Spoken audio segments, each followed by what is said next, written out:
নাটকীয়তা, আবেগ আর সামাজিক প্রতিবাদের এক ব্যতিক্রমী গল্প তৈরি হয়েছে ঝালকাঠির কাঠালিয়া উপজেলার জোরখালি গ্রামে, যেখানে বিয়ের দাবিতে প্রেমিকের বাড়িতে গিয়ে অনশন শুরু করেছেন এক তরুণী।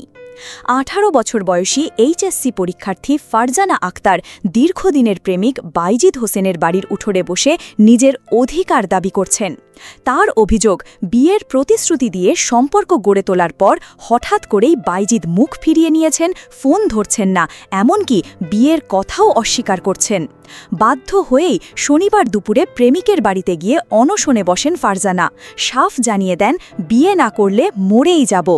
ঘটনাটি সামাজিক যোগাযোগ মাধ্যম ও স্থানীয় মহলে ব্যাপক আলোড়ন তুলেছে।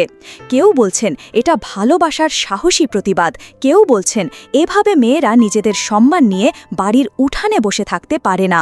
তবে বেশিরভাগ মানুষই মেয়েটির মানসিক কষ্ট ও বঞ্চনার জায়গাটি অনুভব করছেন। ফারজানার পরিবারও কঠোর অবস্থানে। তাদের বক্তব্য, মেয়েকে ব্যবহার করে কেউ পার পাবে না, প্রয়োজনে আইনানুগ ব্যবস্থা নেওয়া হবে।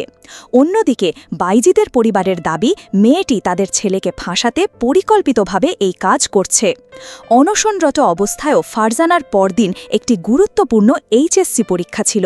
মানসিক ও শারীরিক চাপে সেই পরীক্ষায় অংশ নিতে পারবেন কিনা তা নিয়েও উদ্বেগ তৈরি হয়েছে। পুলিশ জানিয়েছে, এখনও কেউ লিখিত অভিযোগ করেনি। অভিযোগ পেলে প্রয়োজনীয় ব্যবস্থা নেওয়া হবে।